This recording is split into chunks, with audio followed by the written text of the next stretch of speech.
Começa agora mais um episódio do Você Empresário.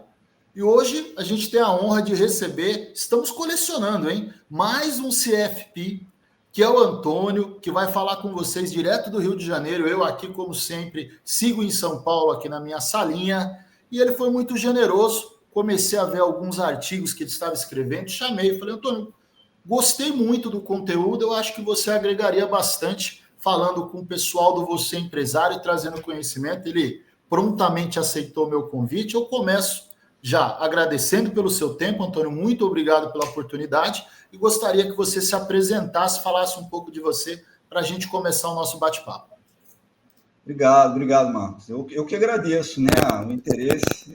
Fico feliz que os artigos que eu escrevo tenham atraído você. Fico mesmo, porque é gratificante, né? É um trabalho que, na verdade, eu não recebo nada para fazer, eu faço só por amor mesmo, né, enfim, né, ao que eu estudo, ao que eu acompanho, a profissão propriamente dita, né?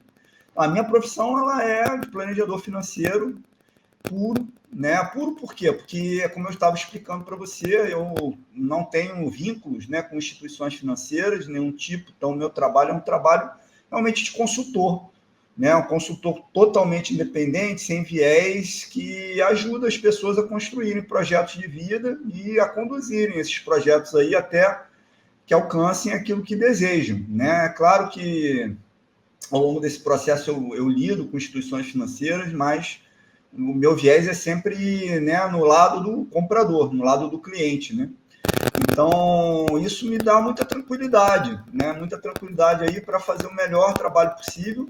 E é claro que o que atrai mesmo os meus clientes, as pessoas, né, que gostam de mim, né, como profissional, é o trabalho que eu realizo escrevendo e passando informação, que é algo que eu levo muito a sério, porque eu acho que informação é fundamental, né? Assim, informação pura e simples não, mas a informação aplicada ao dia a dia, né? Algo que você realmente possa ampliar a sua sabedoria, vamos botar assim, né? Sua consciência. Eu falo muito de expandir a consciência a respeito daquilo que está acontecendo, que não é pura e simplesmente conhecimento, mas o uso, né? O uso do conhecimento no dia a dia, né? Então, essa é a ideia do meu trabalho, essa é a ideia aí né, do meu approach, da minha abordagem.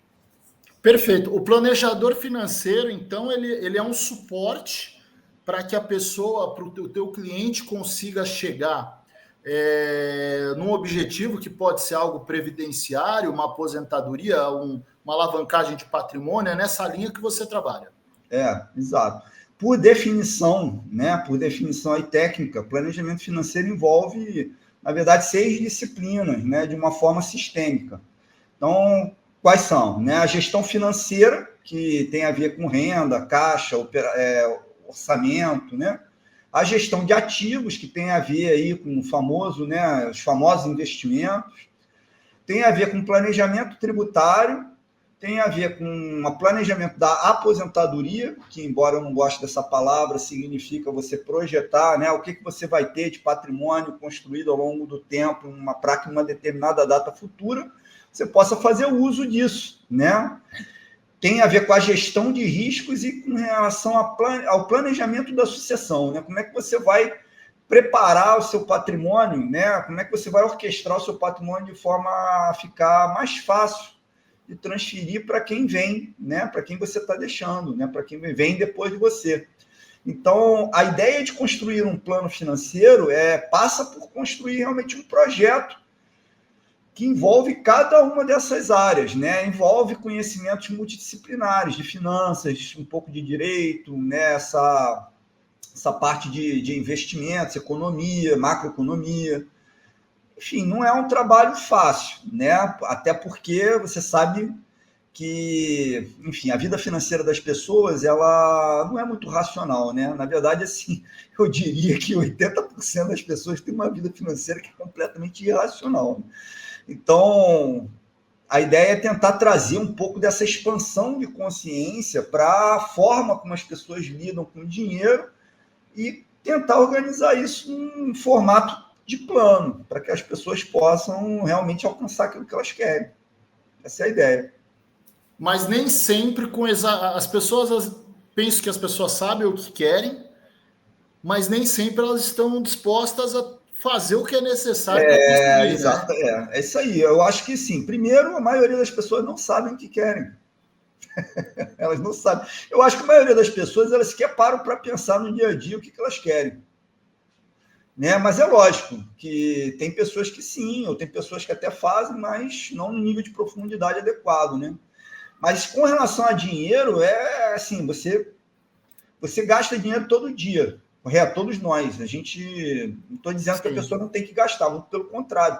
Na verdade, não tem como viver sem gastar. Então, já que isso é fato, então você tem que aprender a fazer isso de forma muito bem feita. Concorda? E o que é fazer de forma muito bem feita? É não gastar? Muitas pessoas acham que é não gastar, né? Mas não é. Na verdade, se trata de usar o dinheiro, né? Ou gastar o dinheiro, aí fica a critério de como você preferir definir, mas usar o dinheiro em direção àquilo que você, como ferramenta para alcançar aquilo que você deseja, aquilo que você realmente deseja, né? Só que isso passa primeiro por você traçar onde você realmente deseja chegar, né? Se você não traça primeiro esse plano, você não consegue saber o que você precisa fazer para chegar lá. Então, o trabalho é uma engenharia reversa, percebe? Tem a ver com, Percebo. primeiro, você definir aonde você quer chegar, qual é a idade, para você poder fazer uma engenharia reversa e entender qual é o tamanho do patrimônio que você precisa alcançar nesse momento, que está lá na frente, aonde você está, e agora você consegue definir, né, qual é o esforço que você tem que fazer para alcançar aquele ponto ideal ali que você está. Então, o trabalho ele funciona dessa maneira. Tem uma questão, né, que é assim, as pessoas, você já deve ter pego muita receita, né, assim, mas qual que é a receita do bolo, né? Eu tenho 25 anos, quero trabalhar até os 55, quanto que eu preciso guardar, quanto que não sei o quê, e na realidade qualquer escolha um pouco diferente muda completamente o planejamento. Se a pessoa escolher ter um filho, Exato. é Você uma falou coisa, tudo. se ela escolher ter dois, é outra. Ela pode escolher ter um filho e Deus pode não querer que ela tenha um filho e o filho não vir. Então, tem É. N situações que vão impactar, né? E é exatamente a razão pela qual o ideal é que ela percorra esse caminho. Eu chamo esse caminho aí de, enfim, é uma marca minha, né, do meu produto aqui, que é a jornada de ouro, né? Veja, o ouro não tem a ver pura e simplesmente com o dinheiro, tá? O ouro tem a ver justamente com essa expansão de consciência. Porque é como você falou, você está correto. Na verdade, imagina uma pessoa de, vamos supor, 20 e poucos anos, 25 anos. Ela está começando a vida dela, às vezes ainda nem casou, pode ter casado, mas ainda não tem filho, né? Muitas coisas vão acontecer até que ela alcance 50, 60 anos. Né? Muitas coisas, né? Não tem como você prever algumas coisas e a maioria delas você não consegue prever. Então, esse plano ele tem que ser traçado, mas ele tem que estar toda hora sendo remodelado, ele tem que estar toda hora sendo pensado, sendo reavaliado, né? Projetos vão mudar, né? Coisas vão acontecer, às vezes um filho inesperado, ou às vezes até o filho é o projeto. O filho, eu gosto do filho, porque o filho, assim, as pessoas têm filho, mas elas não entendem, pelo menos a maioria não entende que racionalmente significa você estar contratando uma fatura de no mínimo R$ 1 milhão para os próximos 24 anos. Certo? É, assim, olhando friamente, né? As pessoas não olham friamente, mas se você olhar friamente, é isso, né? Naquele momento ali, você já sabe que antes mesmo dele nascer, você já está gastando dinheiro, né? Então, você já está investindo para que aquele filho, né, possa chegar à idade dele adulto com capacidade de competir, né, com capacidade de ter uma vida plena, competitiva, você vai ter que investir uma grana, amigo. Né? Então, como é que fica essa tua curva, né, de construção de patrimônio, né, levando em consideração o impacto, né, dessa fatura ao longo do tempo? Então, tudo isso é calculado, acompanhado, revisado ao longo do tempo, entendeu? É 1 milhãozinho Isso aí andando eu estou ali, te é dando um um valor médio. apartamento bom, né? Com 1 milhão, Isso eu compra. estou te dando um valor, porque assim, se você, dependendo da classe social, dependendo, né, dos parâmetros que podem, enfim, influenciar nisso aí, esse número vai mudar. Mas vamos botar aí 1 milhão como uma média geral, né? 1 milhãozinho, sim, como média geral. Hoje em dia, eu acho até que dá para botar mais um pouco, mas assim, eu costumo usar uma conta redonda para as pessoas poderem já dimensionar na cabeça delas, né, o que significa aquilo do ponto de vista desse exemplo que eu estou dando, né, do impacto. É que ela não vai querer aparecer aqui. Meu 1 milhão acabou de descer a escada aqui. Isso aí. Então. Tem 12 anos, faz inglês 2 vezes por semana, faz inglês online, joga beach tênis, porque aqui em São Paulo, não sei aí, mas aqui o beach venceu. Escola.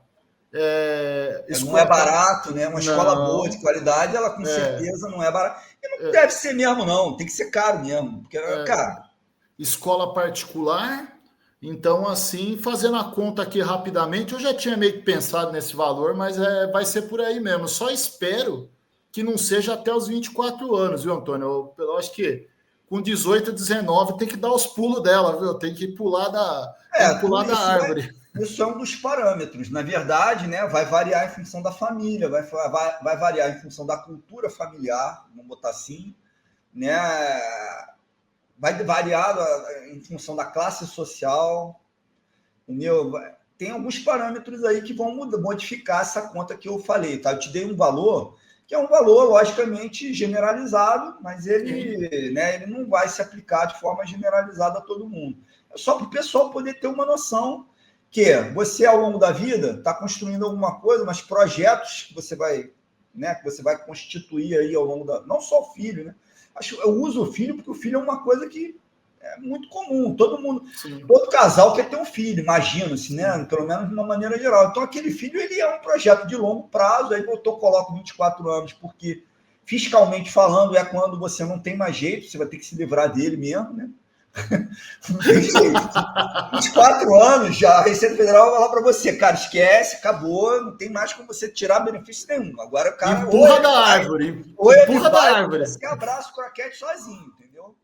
Então, por isso que eu boto 24 anos. Mas como você falou, isso aí vai variar de cultura para cultura familiar, entendeu?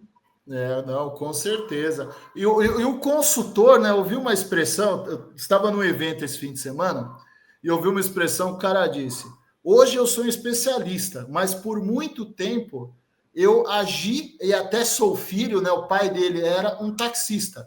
E ele disse assim: o taxista é uma pessoa que sabe muito pouco sobre muitas coisas. Eu achei muito interessante, porque assim, se você não tiver um pouco de conhecimento em cada uma das situações, você listou algumas, como a tributária, quanto à questão jurídica, quanto à questão de investimentos. Então, você tem que ter uma visão realmente macro da economia, que é realmente, óbvio que está muito boa a conversa, mas que é realmente o que mais me atraiu nos textos que você faz, que é essa visão macro que você tem de todos os processos para conseguir passar conhecimento através da escrita. Óbvio que depois eu vou colocar aqui teu LinkedIn aqui para o pessoal te seguir, para promover um pouco mais, porque impacta bastante. E eu já vou para esse lado agora. A gente vai e volta, não temos um roteiro, aqui é tudo solto.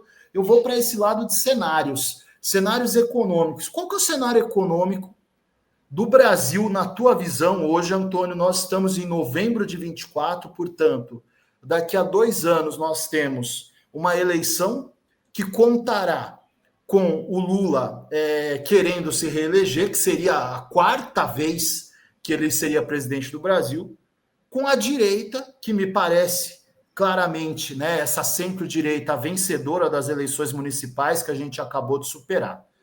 Eu primeiro quero falar um pouco contigo de Brasil. O que esperar de Brasil nesses próximos 2 anos? Caixa econômica sem dinheiro, taxa de juros lá na lua, embora falem de reduções, mas ainda é muito alta. Qual que é a tua visão do Brasil hoje? Eu acho que o Brasil ele tem um momento delicado, tá? Economicamente falando, o Brasil ele produz muita coisa, ele produz muita riqueza. Isso daí é a parte boa do Brasil. O Brasil, apesar de todos os desafios que ele passa ao longo dos anos, né? Ao longo de todos os anos de história aí, por aí vai, né? O Brasil ele acaba superando, né, as dificuldades dele, mas em função eu acho que até do povo mesmo, porque o povo ele é muito produtor, né?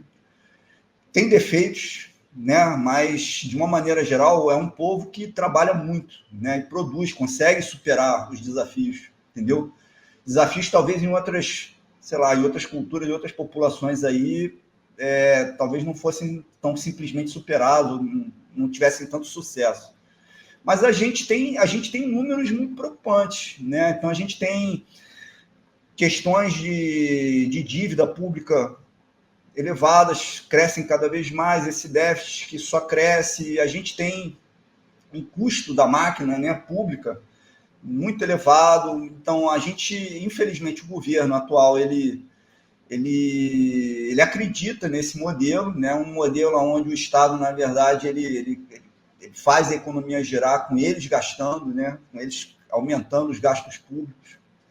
E isso não é legal, né? E aí a gente teve cenários onde a gente tinha travas que eram bem aceitas por nós, né, dentro da área financeira, né, como, por exemplo, teto de gastos, esses cenários aí, eles foram superados. A gente tem um momento agora de virada de ano, onde a presidência do Banco Central vai ser modificada, né? Finalmente o governo, no caso o presidente Lula, vai conseguir colocar no governo um presidente de Banco Central escolhido por ele, né? Escolhido por eles, embora o cara tenha passado, né? Embora esse profissional ele tenha passado por todos os passos, né? Por todas as camadas, né? De análise e seleção, e seja logicamente um camarada competente para estar lá. Não adianta, né, cara? A gente vive num país político. Então, espera-se, logicamente, que ele vá estar alinhado, né, com as propostas que o governo traz. E uma delas, infelizmente, é forçar a barra para uma queda de taxa de juros, que é lógico que é o que todo mundo gostaria, mas, infelizmente, a gente tem um cenário preocupante que não permite. Muitas pessoas não entendem o impacto da taxa de juros, né, no dia a dia delas, entendeu? E aí elas perguntam, por que não baixa essa taxa, simplesmente pronto, tudo ia funcionar? Justamente porque é uma guerra, é um equilíbrio, né? É como se você estivesse num ambiente onde nada é fixo, né? Tudo se move em função do movimento das coisas que estão ao redor. E a taxa ela é como se fosse um termômetro, um regulador dessa mobilidade, né? Então, precisa ser ela é o principal instrumento de política monetária, né, que o Banco Central dispõe para poder controlar as questões de inflação, questões de regulação de entrada de dinheiro aqui, e por aí vai. Então, as experiências que a gente tem históricas, onde essa taxa de juros ela foi manipulada de uma forma não diligente, vamos colocar assim, né, são as piores possíveis, entendeu? E qual é o problema sobre isso? O problema existe uma grande incerteza a respeito do que vai acontecer com relação a essa questão a partir do ano que vem. Né? Então, embora a gente não queira acreditar que algo, né, assim, não ponderado vai ser feito, existe sempre essa incerteza. E quanto mais incerteza existe no mercado, mais volatilidade o mercado traz. E é isso, entendeu? Volatilidade gera oportunidade também, né? Na verdade, gera muita oportunidade para quem especula em cima da volatilidade, mas não é o cenário da maioria das pessoas, né? A maioria das pessoas, na verdade, não tira proveito dessa volatilidade, pelo contrário, sofre com isso, né? Sofre com essa volatilidade aí. Não, perfeito. E a visão, né? Eu, quando pequenininho, escutava... Eu peguei aquele final... eu nasci em 80, né? Então, eu peguei o Brasileiros e Brasileiras, né? Do Sarney, e fui vendo ali... Eu sempre fui curioso. E para quem não sabe, né? Você fala, pô, vai faltar dinheiro no Brasil, o dinheiro está muito caro. E por que não imprimir mais dinheiro? Por que não trazer mais dinheiro ao mercado? Explica um pouco para as pessoas qual seria o impacto se imprimir mais dinheiro, já que a gente está falando num país que a máquina, né, a máquina federal, né, o governo, tenta gerar negócios através de estímulos e de programas sociais, e que isso gera um desequilíbrio claro, como você acaba de explicar anteriormente. Por que não imprimir mais dinheiro? Qual seria o impacto disso na economia? Excelente pergunta, né? A impressão do dinheiro, então, dentro do mercado financeiro, né, existe o que a gente chama de ativo livre de risco, né? O que é um ativo livre de risco? Na verdade, não existe nada que não tenha risco, tá? Nada, digo nada em situação nenhuma, seja no mercado financeiro ou fora, né? Não existe, mas existe esse conceito de ativo livre de risco, né? Que, na verdade, é o quê? É o título do governo, né? O título do governo ele é considerado ativo livre de risco porque o governo ele tem o poder justamente de emitir mais moeda, né? Então, veja, imagina que você deve a mim e você não tem dinheiro para pagar, porém, você tem a capacidade de imprimir seu próprio dinheiro, né? Então, tá tranquilo, eu, né, não tenho com quem me preocupar, você concorda? Porque eu tenho certeza absoluta que eu vou receber, porque mesmo que você não tenha dinheiro, o que você vai fazer? Você vai imprimir a moedinha lá e vai me entregar, né? Só que isso tem um impacto, sim, porque aumenta, né, a quantidade de dinheiro, né, a quantidade de moeda, na verdade, que está transitando na nossa economia. E o que isso produz? Isso produz inflação. Entendeu? Então, isso produz um aumento de inflação. É inversamente proporcional. Exatamente. Isso daí estimula, né? Estimula a inflação. O aumento de moeda, né? O aumento de moeda em circulação, né? Ela estimula um efeito inflacionário, né? Então, é o grande problema de você emitir moeda. Na verdade, todas as vezes que a gente teve esse cenário, né? A inflação disparou. Entendeu? Disparou, assim, a gente teve, logicamente, né, na minha época eu era garoto, teve hiperinflação, provavelmente você deve ter vivido isso também, ou se não viveu, né, deve ter pego o fim para cá, né? Mas eu vivi hiperinflação, moeda trocava toda hora, né? Teve 3 planos antes de ter o plano real, nem me lembro mais quantos planos teve, enfim. E por aí vai, né? Assim, eu trabalhava quando garoto, né, fazendo aposta no Jockey Club. Eu era garoto, eu trabalhava na maquininha lá, fazendo aposta, né? No terminal. E, porra, de um dia para o outro, cara, cada aposta ela tinha lá, pô, 3-0, 6-0, 9-0. E de um dia para o outro trocava lá a moeda e você tinha que cortar a quantidade de zero. Você não tem noção da quantidade de aposta que era feita errado, porque você tinha que diminuir a quantidade de zero de um dia para o outro, porque você já não conseguia mais mexer na máquina, porque a máquina ela vinha, né, com terminal já com tecla de 3 zeros, 6 zeros, né, que você apertava uma tecla e vinha todos os zeros de uma vez só, né? Então aquilo dali, da noite para o dia, tinha que trocar as máquinas. Por quê? Porque as máquinas elas não podiam mais ser utilizadas em função delas virem com essas abreviações aí, entendeu? Você tem foto dessa época? Hã? Você tem foto dessa época? Pô, cara, devo ter, mas honestamente agora tem que procurar. Mas assim, mas é isso, entendeu? Isso é um exemplo. Pô, que legal. Por experiência. Tem nada de legal, não. Não. Eu digo a título de experiência, porque você imagina aqui, ó. Você vai pegar, você falou eu lembro do Cruzado, né? Que ali, se não me engano, era o Sarney. E aí veio, né? O Collor ganhou. Eu lembro bem da eleição do Collor. Eu tinha na época. Aí veio o Fernando Henrique na sequência do Itamar ali, né? Ele é ministro e faz o real.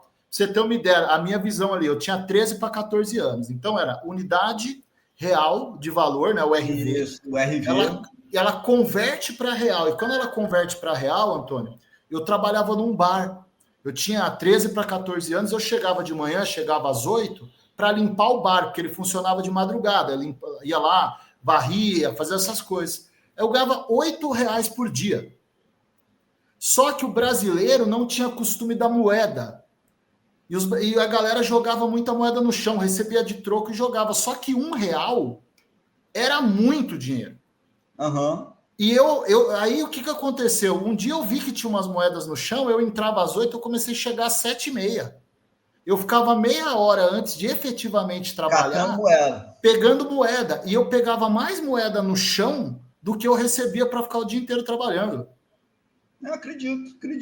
Então, são discrepâncias que aconteciam em função dessas diferenças, né? São discrepâncias de realidade, né? Entendeu? E isso era causado por causa dessa perda de percepção, né, de valor da moeda em si. Entendeu? Isso com certeza não deve ser da tua época, mas entrar no mercado agora, né, olhar um preço, sair, voltar e o preço ter mudado, era assim, cara. Entendeu? Era assim. Tenho certeza que quem estiver me ouvindo e for mais da minha idade, 50 anos, cara, o camarada vai se identificar com isso porque viveu isso. Né? Eu vivi isso. Então, isso daí, a gente, graças a Deus, a gente superou. né? Mas foi difícil. Na minha época, eu lembro que, muito antes do Plano Real, eu lembro de pensar isso comigo, né? Pensar, cara, isso nunca vai mudar, ou nunca vão conseguir superar isso, né? E finalmente conseguiram. Lá o Fernando Henrique conseguiu com o Plano Real. Enfim, graças a Deus. Hoje a gente vive uma realidade muito diferente, mas para não voltar para essa realidade, a gente precisa, logicamente, né, tomar as medidas corretas, né? Senão a gente volta.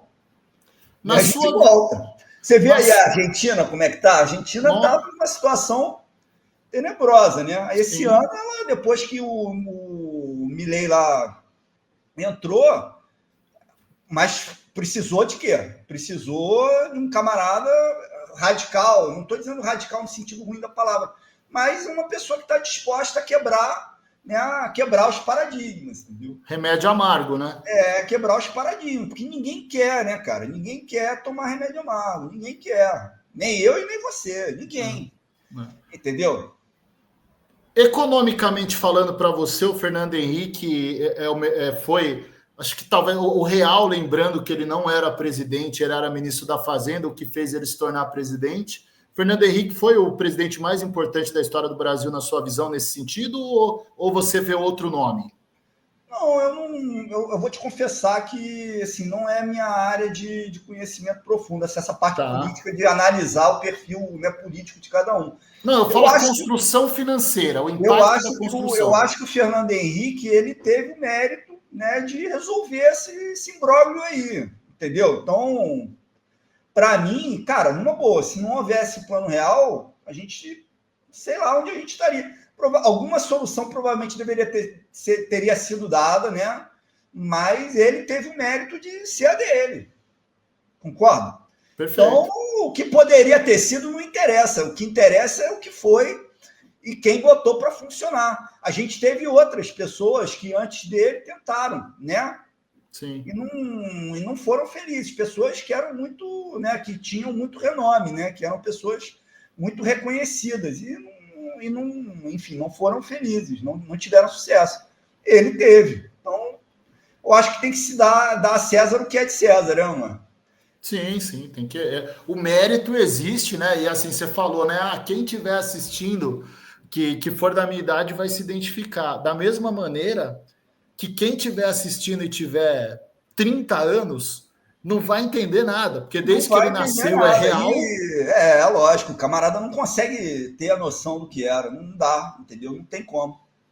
Né, com porque certeza. Não tem como mesmo, é porque é uma realidade completamente disparatada do que as pessoas vivem hoje. Então, quem não viveu isso não tem condições nem de... Cara, contador, eu era garoto, mas assim, eu trabalhava, na verdade... Eu trabalhei lá no Jockey, aí depois fui ajudar meu pai no escritório de contabilidade dele, porque na época, né, eu programo computador desde os 10 anos de idade, tá? Desde 10 anos.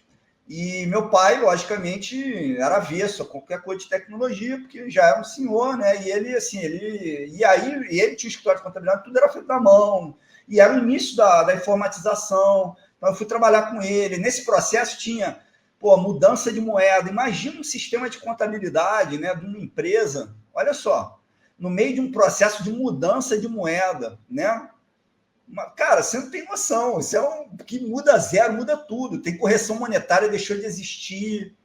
Cara, e tem uma série de conceitos técnicos, né, que assim não convém ao caso explicar, porque vai aumentar a complexidade aqui, mas que, cara, o mundo mudou. Hoje é outra coisa daquilo lá, entendeu? Perfeito. Bom, obrigado. Realmente está trazendo muito conteúdo. Não dá nem para as pessoas imaginarem como era, entendeu? É como imaginar uma coisa que não existe mais, entendeu? Uma coisa assim que você lê num livro de história completamente fora da realidade, né? Que a pessoa já viveu e ela parece uma fantasia, parece um conto de fadas. Perfeito. Falamos de Brasil. Você dá uma passadinha aí no Milei, né? O Milei... O que eu acho mais engraçado no Milei é a forma com que ele fala, mas ele tem seus méritos já. Espero que melhore. Eu acho lá. Que até agora, né, ele já mostrou aí, né? Ele tem. Mas isso tem a ver com quebra de paradigma, cara. Entendeu? Que se você me perguntar, Antônio, o que você acha que a gente precisa no Brasil? A gente precisa quebrar paradigma. E quais seriam esses paradigmas?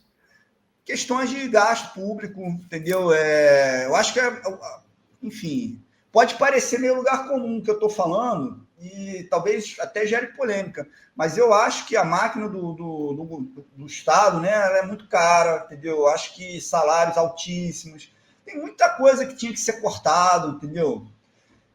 A gente lida com dinheiro público de uma forma muito pouco, sabe, muito pouco, não vou dizer irresponsável, mas de forma muito pouco saudável. Entendeu? Então eu acho que isso daí, cara, só isso daí já ia melhorar pra caramba. Agora é claro, cara, imagina o seguinte, ó, você ganha, sei lá, 30 mil reais, aí eu falo pra você, não, bicho, olha só, você acabou a mamata, vai ganhar só 10, beleza? Você vai gostar? Não, Não. ninguém vai gostar, né? Ninguém gosta que alguém venha de fora e bote a mão no seu bolso, certo? Então, é difícil de mudar, não é fácil de mudar, por isso é que quebra de paradigma, porque você tem que estar disposto a quebrar uns ovos para fazer omelete.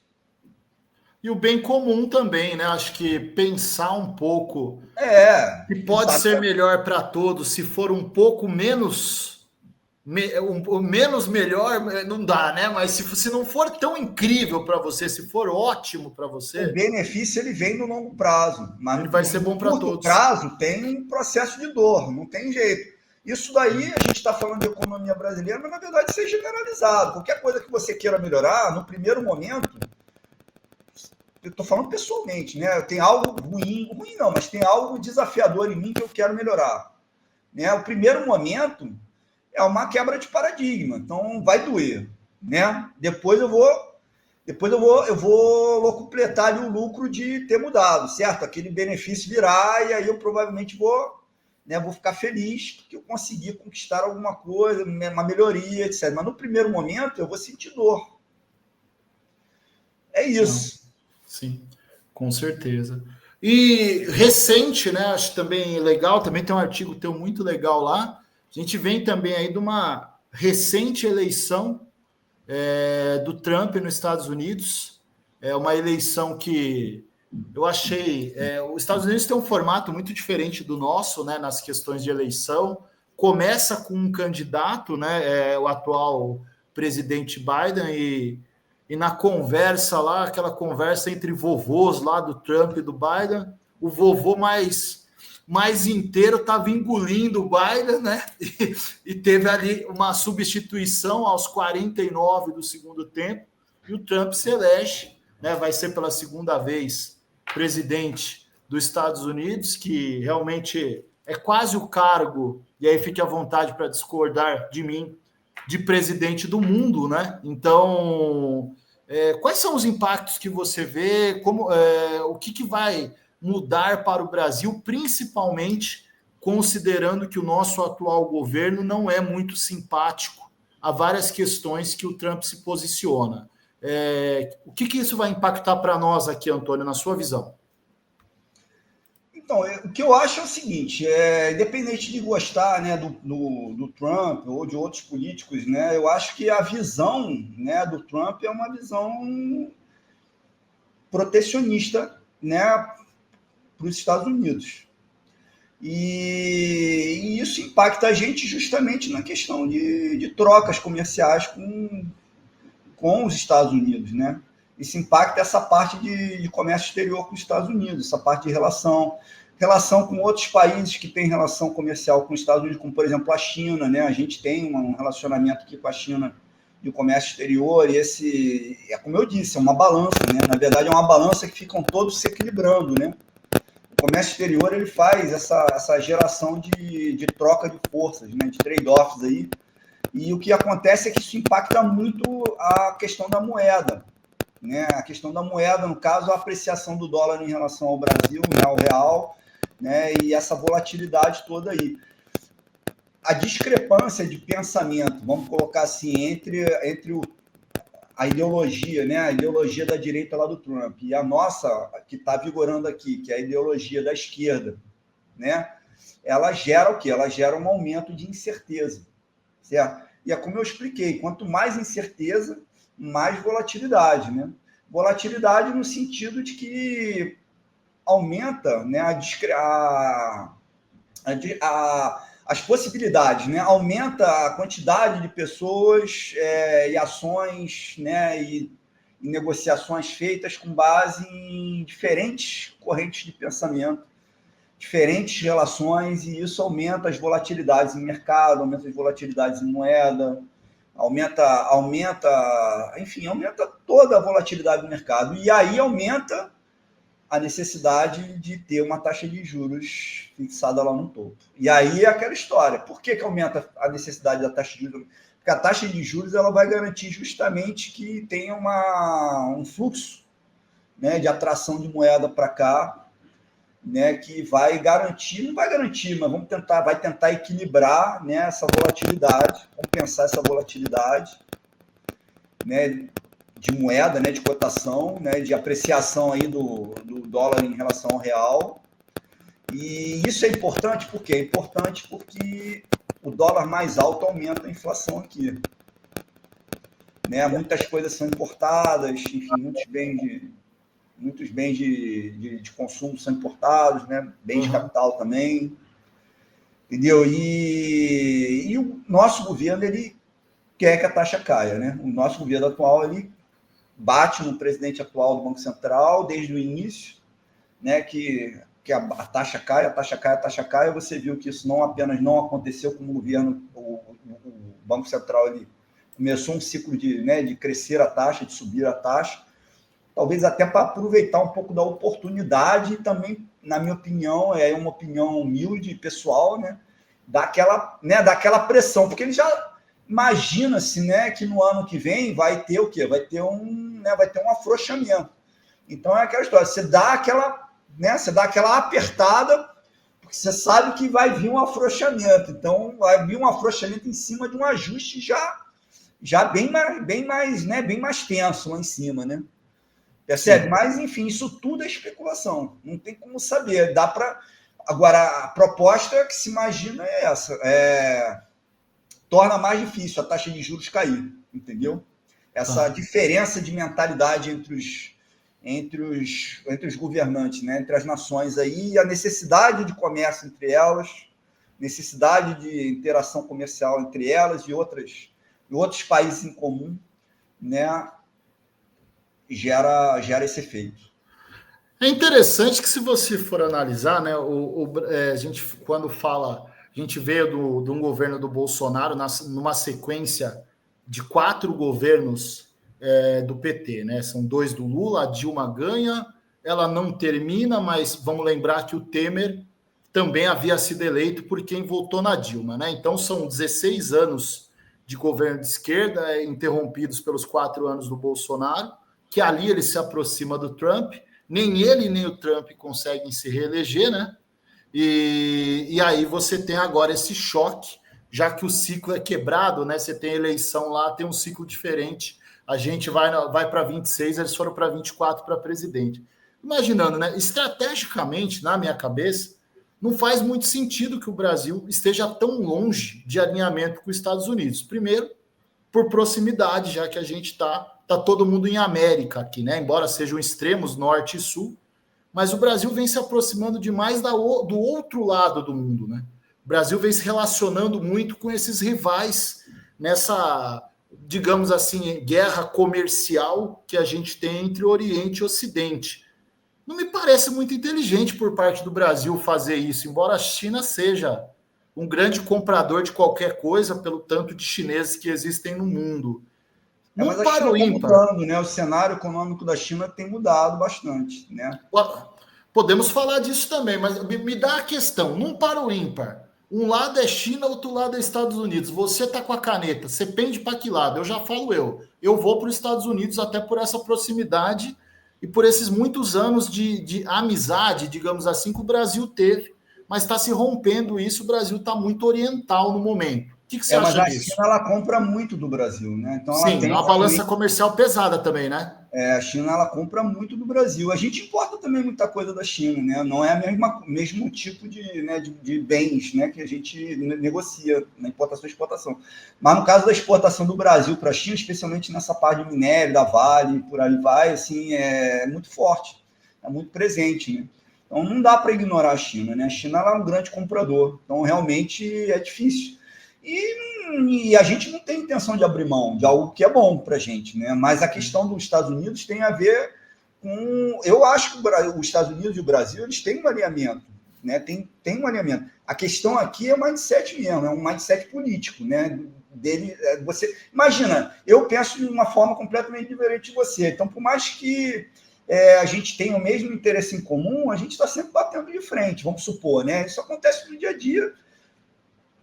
dia, coisas normais, corriqueiras do dia a dia, né? Agora, imagine pessoas que estão lá em extremos de poder, né? Como os presidentes, no caso dos Estados Unidos, e o presidente do Brasil. Eu acho que tem muita briga nesse sentido, entendeu? Agora, eu não acho, honestamente, eu não sei, posso estar enganado, na opinião minha, de novo, assim, pessoal, eu não acho que o Lula vem como tentativa novamente de se reeleger. Eu não acho. Eu acho que ele vai tentar emplacar um nome, pode ser o Haddad, pode ser um outro nome. O Haddad houve uma tentativa, então talvez ele não seja o escolhido em função de estratégia, né? Estratégia política.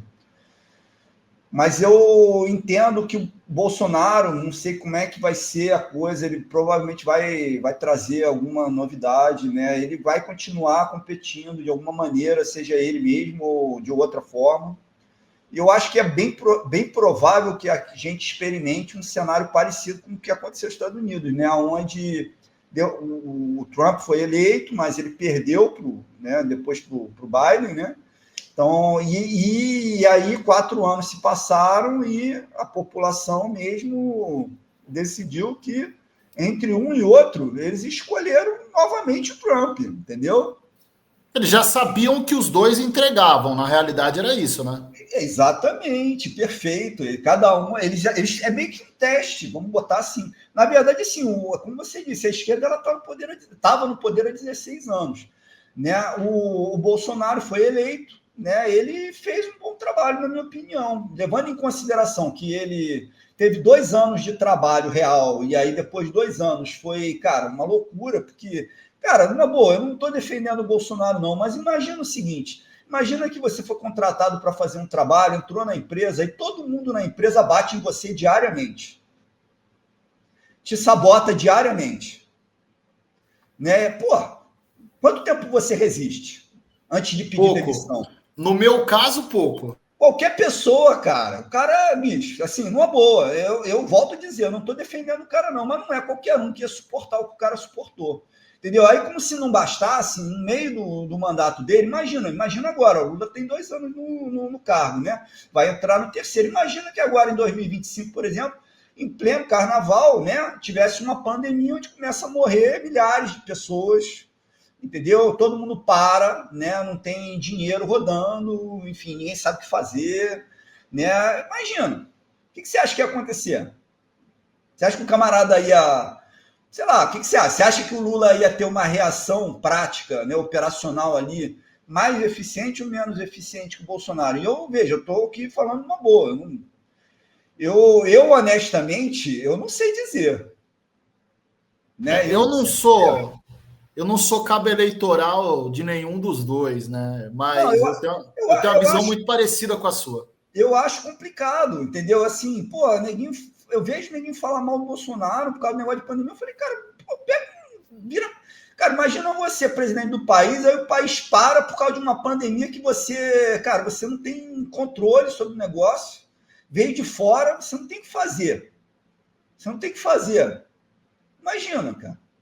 Entendeu? Então, assim, cara, quebrou todos a ideia de projeto de governo que talvez que eles porventura tinham, né? Eles só conseguiram implementar os 2 primeiros anos. E olhe lá, entendeu? Assim, o terceiro e o 4º ano esquece, não teve nada, porque era incêndio para todo lado, entendeu?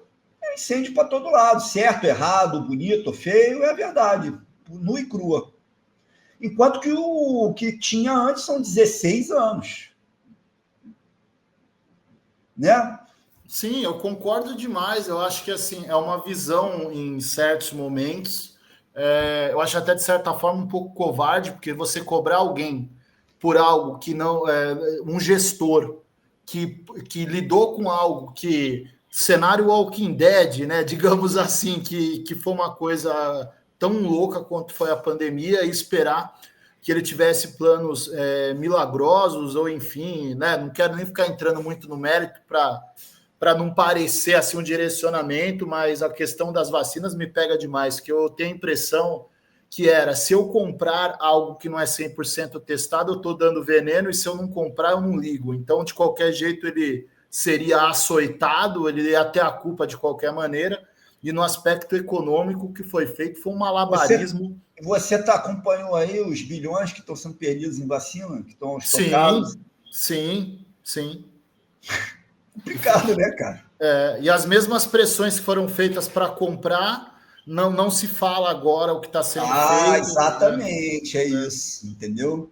Porque é aquela história, entendeu?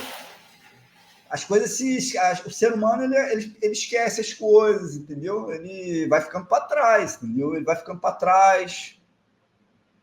E é isso, cara. Eu acho complicado, entendeu? É complicado você comparar 4 anos, na verdade 2, de governo de um cara como o Bolsonaro, que tem os defeitos dele, não há dúvida, né? Mas eu acredito muito na boa intenção do cara. E contra 16 anos de governo da esquerda, que tiveram acertos também. Eu não acho que os caras, você está falando que os caras são. Não. Eu acho que sim, teve muita coisa ruim, não há dúvida. Mas também teve coisa boa. Os caras fizeram coisas que eu considero foram válidas, muito válidas, entendeu? Não dá para, né? Até um relógio parado, ele mostra a hora certa 2 vezes no dia, né? Então, não tem como, não tem nada que é 100% ruim, nem 100% bom. Faz muito sentido para mim. Eu acho que espero, né? A gente tem todo esse cenário, né? Esse impacto, como você falou. A gente acaba de ter um parceiro comercial super estratégico como os Estados Unidos, elegendo um presidente com uma ideologia que não bate com a ideologia do nosso atual presidente. Então você tem 2 anos. Se você me perguntar, seria melhor você ter um Trump junto com o Bolsonaro aqui? Muito melhor. Muito melhor, não há dúvida. Por quê? Porque os caras vão nadar de braçada, né? Sim. Vão dar a mão ali, vão. Então, é uma questão de sinastria ali, vamos botar assim, né? De sinastria ali dos astros ali, né? São 2 anos complexos, né? Porque você tem 2 anos de um final de governo, né? Aqui, que no último ano geralmente não se governa, só se tenta reeleger. Que aumenta a pressão, esse cenário nos Estados Unidos aumenta a pressão, né, contra aquilo que, na verdade, o governo quer fazer aqui, entendeu? Ele aumenta a pressão. Ele torna mais difícil para o governo emplacar aquilo que eles querem fazer aqui. O governo quer aqui, eles não querem parar de gastar, então eles querem aumentar a arrecadação. É isso, né? É aquela história, imagina, as finanças pessoais, né? Cara, você gasta dinheiro pra caramba, aí você fala com o planejador financeiro. Cara, você tem que, não é economizar, mas você tem que ser mais contido, você tem que começar a pensar melhor, né? Como você gasta dinheiro. Aí o camarada fala para você, não, eu vou fazer um negócio, vou ganhar mais. Show de bola, não tá errado. Perfeito. Porém, né? Como é que você ganha mais, né? Aí tem que ver se é possível você ganhar mais, de onde é que você vai tirar esse ganhar mais? Quanto tempo leva para você conseguir faturar mais, né? Então, e o governo, ele fatura como? Ele fatura com imposto. Tributando. Tributando. Então, não tem fórmula mágica, entendeu? Tem que lascar todo mundo. É isso que o governo está fazendo, cara. A gente já trabalha meio ano para pagar imposto, cara. Isso já é realidade, né? A gente já trabalha meio ano para pagar imposto. São 12 impostos mais 80 tributos, que somam 92 formas diferentes do seu dinheiro sair do bolso. É muita coisa. Aí por aí tu já vê, né? Então, isso daí, aí vem a reforma, né? A reforma tributária que teve, que aí todos os questionamentos relacionados a essa reforma tributária, né, com relação à questão das alíquotas, se vai ser a alíquota mais cara do mundo, se não vai, a implementação, porque, veja, não é só a questão da alíquota, né? A legislação, o legislador, ele vai lá e fala, cara, faz isso. Só que ele não sabe, percebe? Na prática, colocar em prática aquilo que ele falou, faz isso, não é, entendeu? Não é estalar de dedos. Custa dinheiro, né? Custa dinheiro de todo mundo, né? É complicado você implementar determinadas coisas. É complicado você pedir que uma empresa se adapte a um determinado cenário, porque isso significa sistema, significa profissionais, né, para tornar aquilo realidade. O próprio governo, né, para ele poder cobrar, fiscalizar aquilo que está sendo mandado na legislação, às vezes tem que se remodelar todo. Entendeu? Então não é um ambiente para amador, é um ambiente para profissional, entendeu?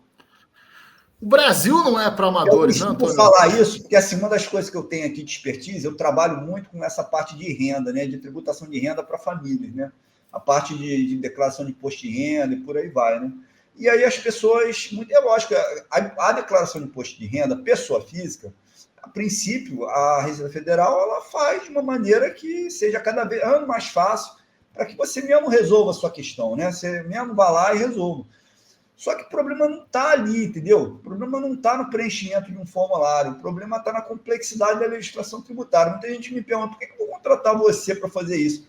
Porque a legislação tributária ela é complexa, é uma das mais complexas que a gente tem no mundo inteiro. Né? A nossa aqui no Brasil, ela é um negócio, sim, um arcabouço problemático em termos de complexidade. Então, a probabilidade que você vai deixar dinheiro na mesa para o governo é grande. O governo não é bobo, o governo sabe disso, né? Então, quanto mais fácil as pessoas acharem que quanto mais elas acham que não precisam de um profissional especializado para ajudar elas, né? E que elas são capazes de resolver o problema sozinhas, mais dinheiro fica na mão, mais dinheiro fica na mesa para o governo. É a verdade, entendeu? É verdade, não tem o que falar. E o governo quer isso mesmo, ele quer que você deixe dinheiro lá. O brasileiro lida mal. Não, vou reformular. Se você tivesse que inserir uma matéria para que as pessoas terminassem o segundo grau, o famoso terceiro colegial, que hoje em dia mudou, chama ensino médio, que as pessoas soubessem ter o que fazer.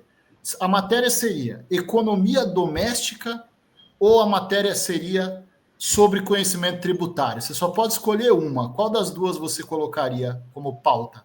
Não, eu colocaria a economia doméstica, porque está mais aplicado ao dia a dia das pessoas. Né? O conhecimento tributário já é realmente uma coisa muito especialíssima, né? Você já vai para uma especialização, entendeu? Até porque no nosso país, cara, o conhecimento relacionado à tributação é um negócio muito amplo. Então, assim, mesmo quem é um especialista tem que especializar em alguma coisa. Você perguntar, Antônio, pô, eu conheço bastante tributação de renda, mas, assim, se você me perguntar, Antônio, você conhece bem de tributação de pessoa jurídica, né? Pessoa, como é que é? Conheço, mas não sou especialista. Estou muito longe, mas muito longe, né, de poder ser chamado de um especialista. O conhecimento que eu tenho é básico. Entendeu? É básico. Perfeito. Entendeu? E quando uma pessoa fala para mim, porra, eu conheço tudo da área tributária, eu, cara, já tenho, honestamente, um pé atrás, porque assim, eu sei o quanto é complexo. Pode até ser verdade, mas o camarada é um cabeçudo, porque, entendeu? É muito difícil o camarada não ser, né? Não, é muito difícil você trabalhar com um profissional que é um generalista na área de tributação, entendeu? Ele tem que ter uma área de especialidade.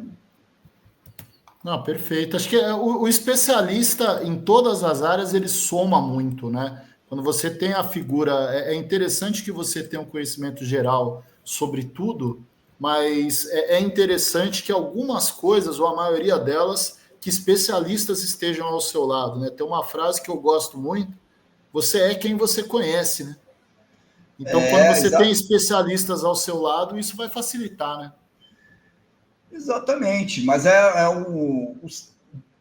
lá fora, você pegar Estados Unidos, né, a minha área de planejamento financeiro ela é muito bem difundida, né? Então, assim, você chega lá e é comum as famílias elas contarem, né, com um serviço de planejamento financeiro para poder se organizar. Isso é comum lá, tá? Mas é comum há muitos anos, né? Eu estou na minha área há 10 anos, tá? Há 10 anos que eu faço planejamento financeiro, né? Que eu faço planejamento financeiro e trabalho nesse segmento. ninguém sabia o que era isso há 10 anos atrás. Então, você falou do CFP que tem 10 mil hoje no país, mas quando eu comecei no CFP tinha 3 mil, entendeu? E a maioria trabalhava, hoje talvez tenham muito mais independentes, mas a maioria trabalha em segmentos private, né? Ou segmentos mais de nicho mais elevado em instituições financeiras, né? Bancárias ou outros tipos de instituição financeira. Entendeu? Então, eles não estão realmente usando, né, o conhecimento de planejamento financeiro de uma forma independente. Né? Legal, bacana, mas eles não estão ali nesse front, né, do cara que está aqui independentemente lidando com famílias e traduzindo esse mercado aí. Sacou? Então, é um mercado no Brasil que nem fazia sentido muitos anos atrás por causa dessa questão que a gente colocou da hiperinflação. Na verdade, você não tinha a menor chance de fazer previsão de nada, porque tudo mudava de segundo a segundo. Como é que você vai... Era assim, tudo mudava de segundo a segundo. Então, você não tinha como você planejar nada, né, no médio e longo prazo, vamos botar assim, né? Nem curto prazo tu conseguia, imagina médio e longo, né? Então, isso criou uma cultura de você não conseguir enxergar o planejamento como algo a ser feito. Então, a gente agora está começando, porque são gerações, né? Então, os meus pais, eles passaram por esse cenário e aí eles aprenderam que a melhor maneira deles conseguirem reservar moeda era comprando imóvel, porque eles foram estimulados a isso. Aí eles passam isso, né, para a geração que vem, que são os filhos, aí os filhos começam a acreditar naquilo também, outras coisas começam a surgir, você tem filhos, os filhos começam a aprender outra coisa, já vem o mercado de uma maneira diferente, porque eles não vivenciaram aquela coisa lá atrás, né, que influenciou você, influenciou os seus pais, né, os avós, e aí eles já trazem uma nova visão, né, eles já não conseguem mais ver aquela... E por aí vai. Então, é isso, cara. Então, assim, a época agora, na minha opinião, é a era do planejamento. Então, assim, eu acho que planejamento é uma coisa, assim, fundamental para todo mundo. Ter um conselheiro ao seu lado, cara, é uma coisa fundamental para todo mundo. Eu faço uma analogia, uma brincadeira com aqueles filmes de Idade Média, né? Que o rei, ele... Né, imagina, todo rei ele tem um conselheiro, né? Já viu aquele filme? Tem sempre um conselheiro lá. O rei nunca... É o mão. Ele nunca... É a mão. A mão do rei. Exatamente, está falando do Game of Thrones, mas é a ideia. Tem sempre um cara que, na verdade, está por trás dele, né, de quem, na verdade, está lá ocupando o espaço, né? E aquele cara é o estrategista, aquele cara é o cara que pensa, é o cara que está ali no ouvido, né? E essa é a ideia, entendeu? Essa é a ideia. Porra, desculpa, mas vou ter que falar, né? Uma das coisas que o Bolsonaro sempre falou no início foi isso, né? O importante não sou eu, o importante é a equipe que está ao redor, né? E é verdade, ele é lógico que ele tem os defeitos dele, mas nesse aspecto não. Nesse aspecto eu acho que ele era muito, ele mandou muito bem, entendeu? Nesse aspecto. O Brasil é o país presidencialista mais parlamentarista do mundo, né? No fim das contas, o presidente ele tem muitas limitações por conta das questões parlamentares. E aí essa conversa vai longe. E eu vou voltar na do investimento para já caminhar para ir para as considerações finais. É assim, né? A gente veio da geração, tem a história do tiozão do pavê, né? Todo final de ano ele volta, mas o tiozão do investimento era o tiozão do compra o terreno. E aí agora nós passamos pelo compre criptomoeda. Esse daí é teu primo que fala, e não seu tio, né? E talvez nem lá nem cá, né, Antônio? Acho que é um equilíbrio aonde você está, para onde você quer chegar, de que maneira você vai alocar os recursos que você trabalha muito para conquistar, e acima de tudo a gente vive num país que mais de 90% das pessoas ganham menos do que entre R$ 6.500 por mês. Então, já que você tem um país que as pessoas ganham tão pouco, que elas têm um poder de compra tão baixo, a grande dica, na minha opinião, pelo que eu sempre procuro estudar, é tentar guardar pelo menos 20% a 25% que você ganha. E aí, depois que você guardou esse dinheiro, é importante que você, enquanto guarda, vá entendendo como você consegue aumentar e colocar do seu lado os juros compostos. Então, acho que essa é a minha visão. Eu, para devolver para você, já para tuas considerações finais, só posso te agradecer pelo seu tempo, pelo seu conhecimento, pela sua generosidade em estar aqui.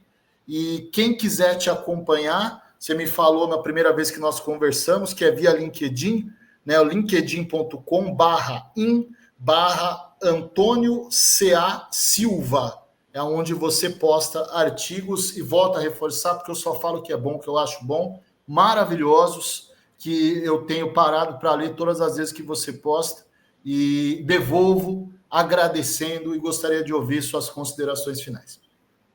É isso, eu te agradeço novamente pela disponibilização do espaço, fico feliz de ouvir que você gosta do que eu escrevo, porque, cara, isso é gratificante, né? Isso realmente dá um prazer muito, muito bom. Obrigado. Espero que as pessoas gostem também. Na verdade, é um trabalho que eu faço com amor mesmo, né? Eu tenho outros projetos de escrita, né? Eu tenho um outro projeto que é um blog que está fora do LinkedIn, chamado A Jornada de Ouro, que tem a ver com finanças, mas é uma abordagem, vamos botar assim, alquímica. Tem a ver com inteligência financeira, né? Que tem uma pegada mais comportamental, mais emocional, né? Porque a decisão financeira, a decisão de uma maneira geral, ela não é racional, né? Ao longo do meu trabalho ali dos anos, né? Eu tentava ensinar as pessoas a parte racional, técnica, conhecimento, finanças, né? Para que a pessoa pudesse realmente... E por mais que eu ensinasse, a pessoa ela ia lá e fazia tudo diferente. Aí tu me pergunta por quê? Aí eu comecei a me perguntar por quê, exato, né? Aí eu comecei a perceber que as pessoas, por mais que racionalmente elas tivessem compreendido que deveriam agir de uma determinada maneira, emocionalmente e mentalmente elas caminhavam por outras vertentes. E aí o meu trabalho mudou, porque eu acho que é aí que está a questão.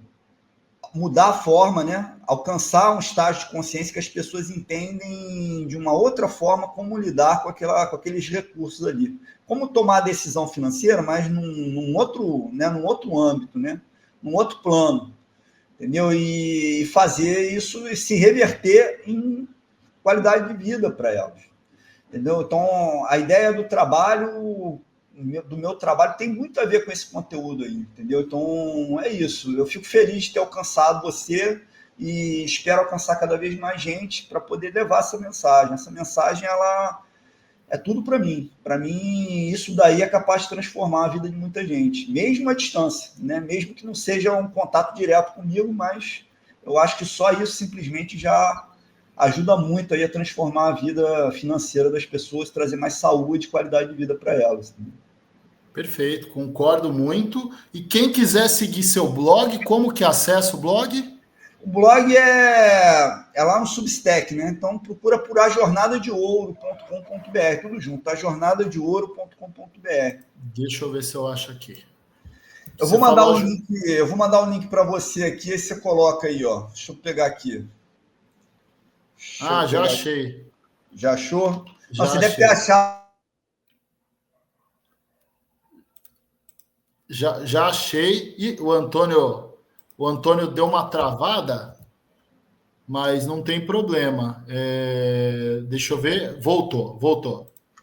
Deixa eu mandar já achei para você aqui. aqui, ó. ajornadadeouro.com.br. Dá uma olhada nesse link que eu te mandei pelo WhatsApp. Esse link é o link direto do blog. Você deve ter acessado o site. Perfeito. Legal. A gente vai colocar abaixo aqui na edição, a gente insere aqui para o pessoal acompanhar no link. Não consigo passar ele agora, eu estou sem diretor hoje, o diretor hoje está no chinelinho, não conseguiu participar do episódio, mas a gente se compromete a colocar o link aqui abaixo. E dito isso, como diria um amigo meu, Antônio, te agradeço muito, peço para vocês que estão acompanhando, deixar o seu joinha, comentar, se tiver alguma dúvida, coloca aqui a pergunta que eu me comprometo a responder, a pedir, a perguntar para o Antônio qual é a resposta, melhor dizendo, e responder para vocês. E esse foi mais um episódio do Você Empresário. Legal. Top. Encerrando, deixa eu mandar para o Bruno aqui. Lá acabou, ele acabou de me avisar que acabou também. Encerrando, deixa eu ver. Bom, espero que tenha ficado bom aí, que você tenha gostado. E é isso. Estamos no link ainda. Ele acabou de visualizar aqui. Então, perfeito. Talvez ele até suba. Deixa eu te fazer uma pergunta, agora falando de BNI. Quem que é a pessoa para uma referência para você? Como que essa pessoa te contrata? Quanto que custa? Me fala um pouco disso agora, falando um pouquinho de BNI, para a gente aproveitar e já registrar aquele 1 a 1 maravilhoso aqui, para já começar a semana bem.